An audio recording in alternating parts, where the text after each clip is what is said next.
Iya, lihatlah Uni Riva sekarang, teman-teman. Karena terlalu banyak mengatai Yesus, jadi seperti ini dia sekarang. Kakinya hilang. Shalom bagi kita semua dimanapun kita berada saat ini, kiranya kita semua tetap berada dalam keadaan sehat dan apapun yang merupakan aktivitas kita sepanjang hari ini, kiranya Tuhan Yesus memberkati. Dan kembali berjumpa lagi di channel kita ini, yaitu Zemaya Niaschin. Dan pada video kali ini teman-teman, saya membagikan kepada kita semua satu cuplikan video dari Uni Riva, yang dimana ini juga sudah dibahas oleh saudara kita apologet Kristen, yaitu Eker Saugo. Dimana Uni Riva dalam video tersebut dia sudah memakai tongkat, ya, dimana dia kemarin mengalami kecelakaan, dan kita percaya bahwa semua apa yang dia tabur selama ini karena ada saatnya dia harus menuai, dan kita percaya bahwa hinaan, hujatannya terhadap kekristenan dan juga terhadap firman Tuhan, dia menerima konsekuensi dari semuanya itu. Dan pada akhirnya dia menyalahkan Tuhan Yesus, ya, justru dia mengatakan bahwa Tuhan Yesus itu bukan Tuhan yang kasih, justru dia kejam, mendorong saya jatuh dari sepeda motor. Nah teman-teman, mari kita simak videonya yang berikut ini, ya. Iya, lihatlah Uni Riva sekarang, teman-teman. Karena terlalu banyak mengatai Yesus, jadi seperti ini dia sekarang. Kakinya hilang satu. Ada ya, nanti dikira orang ada kaki aku. Oh, masih ada kakinya rupanya. Aduh, diapain aja. Ini aku di rumah sakit TIS, ya. Assalamualaikum warahmatullahi wabarakatuh. Buat pemujat Yesus Julius, ya, yang kemarin habis sakit, mudah-mudahan bertobat cepat, segera jangan menghujat lagi, ya. Kok aku pula lah yang sakit dia, teman-teman, lihat lagi. Jangan tinggal aku nanti dibilang dia buta tiba. Jadi ini rumah Kak Titis, kami manggilnya Kak Titis. Beliau adalah kakaknya Bang Ali, kakak aku, kakaknya Julius. Masya Allah, beliau adalah salah satu the best sister untuk saat sekarang ini. Kenapa? Kalian bayangin lah, makan aku di mana. Pantesan lu bilang untuk saat ini aja, ya. Bukan untuk saat ini, pas di time ini. Oh, di time ini. Dialah yang aku susahin gitu. Yang susahin. 3 kali loh.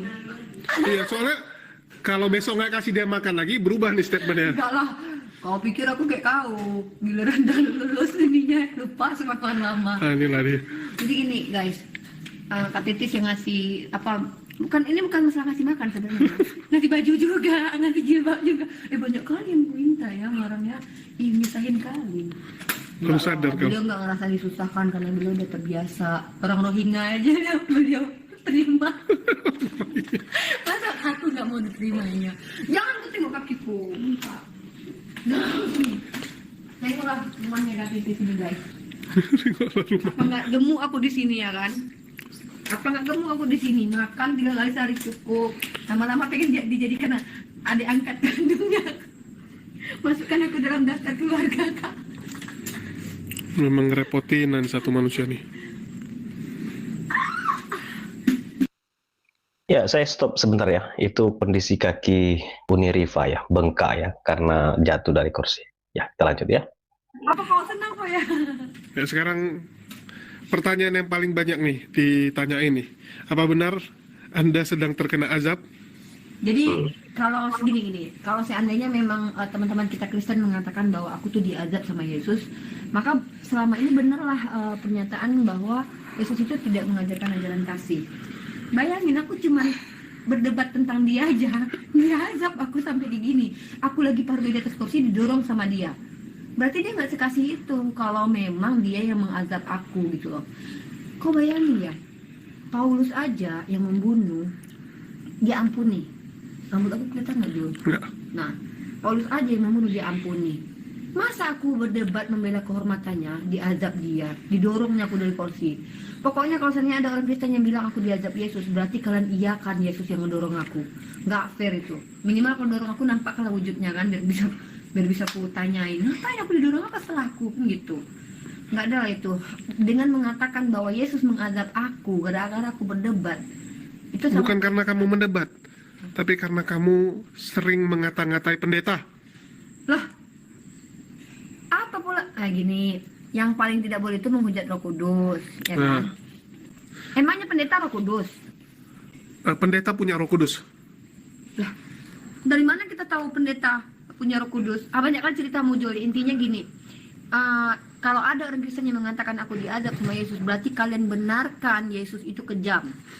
Sikit-sikit ajak, sikit-sikit Bukan ajak. kejam, tapi tegas. Apa pula tegas kayak gitu, dorong. Aku lagi pargoy di atas kursi, terus didorong sampai terkilir kakiku. Si Julius bohong guys, yang dibilang kaki aku patah ya guys. Loh, ini bukan patah ya? Enggak, jangan ku sentir-sentir kaki aku. Jelek kali soalnya kaki aku. Mak, legam hitam kayak gitu jadinya bengkak biru. Teman-teman ya, bukan cuman aku yang diazab sama Yesus kalau kita pakai paradigma diazab Yesus ya. Julius nggak lama setelah bikin konten kakiku patah, masuk rumah sakit dia.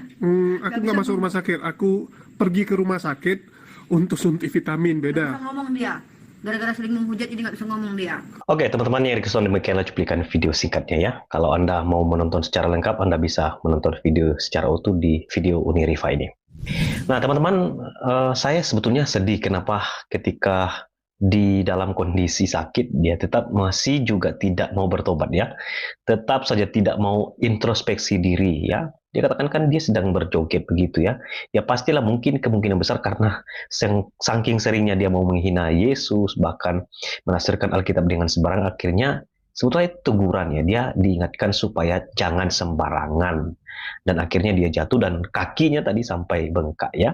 Dari video yang saya dengar, sebetulnya Unirifa ini rasa takut ya, sehingga dia mengungkapkan kalau Yesus yang mengajak saya, berarti pengajarannya tentang kasih itu tidak benar ya. Masa Yesus mengajak saya dengan mendorong saya sampai jatuh di kursi?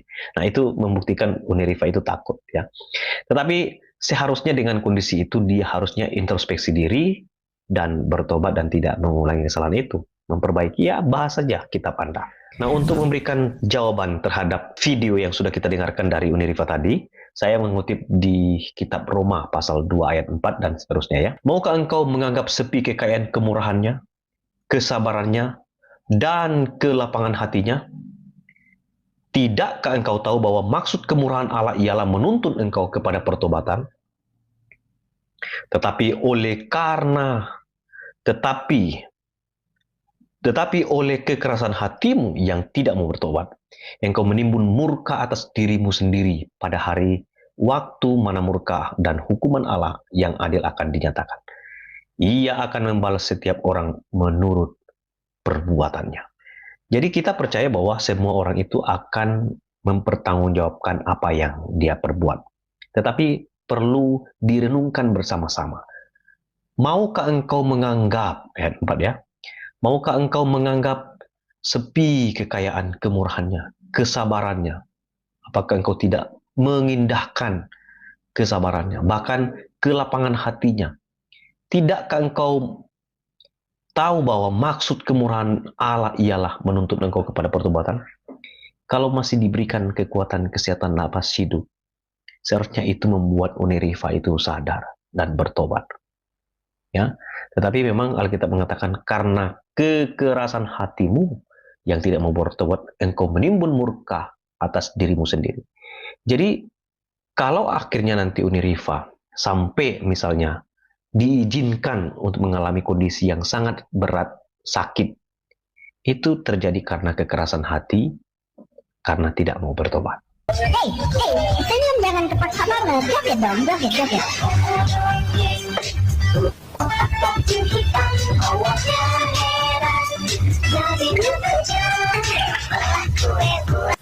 Oke guys, put your hands up in the air guys.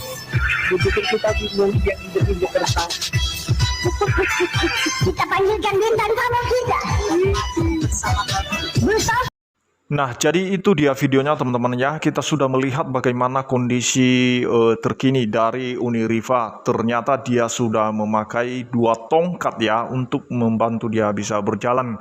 Karena selama ini teman-teman dia begitu giat, begitu semangat para polemikus ini untuk menghina Tuhan Yesus, menghujat kekristenan di live TikTok mereka teman-teman. Dan juga ada yang terbaru seperti yang kita lihat di akhir video tadi, ada seorang pemuda ya ya. Seorang pemuda yang dengan memegang Alkitab dan kemudian dia meletakkan Alkitab itu ke lantai dan kemudian dia menginjak-injak. Dan dia pikir bahwa dengan dia melakukan demikian, maka kekristenan musnah atau hal itu berpengaruh kepada iman Kristen. Kita percaya bahwa sama sekali apapun tindakan mereka, apapun kelakuan mereka untuk menghina Alkitab, tapi itu sama sekali tidak pernah mengubah kebenaran yang ada di dalam kitab itu sendiri, teman-teman, dan bahkan justru sama sekali tidak ada pengaruhnya dengan iman Kristen. Justru kita percaya bahwa dengan kelakuan-kelakuan mereka yang seperti ini, kita percaya bahwa banyak jiwa-jiwa yang akan datang kepada Kristus, banyak jiwa-jiwa yang akan diselamatkan, teman-teman ya. Dan kita percaya bahwa apapun yang mereka lakukan, apapun yang mereka tabur, dan kita percaya bahwa suatu saat nanti mereka akan menuai. Mereka tidak belajar ya dari apa yang sudah dilakukan oleh Ustadz Agustan pada saat itu. Dia menantang Tuhan Yesus. Dia mengatakan, apakah ketika saya meletakkan Alkitab ini di pantat saya, apakah dalam 1 bulan ini saya mati atau bagaimana? Nah, tidak lama kemudian teman-teman, dan akhirnya dia kena stroke, dan mungkin itu merupakan suatu teguran daripada Tuhan supaya dia mengalami pertobatan. Dan setelah dia mengalami stroke itu, dia tidak bertobat juga, dan pada akhirnya dia meninggal, teman-teman ya. Dan akhirnya dia kembali menghadap pengadilan Tuhan. Dan kita percaya bahwa semua mereka yang melakukan hal yang sama akan mempertanggungjawabkan tindakan kelakuan mereka di hadapan Tuhan. Firman Tuhan mengatakan, siapapun yang meremehkan firman Tuhan, dia akan menanggung akibatnya. Itu di dalam Amsal 13 ayat 13 kalau tidak salah. Dan artinya bahwa siapapun merendahkan firman, dia akan menanggung akibatnya. Demikian yang saya sampaikan, kiranya Tuhan Yesus memberkati kita semua. Shalom.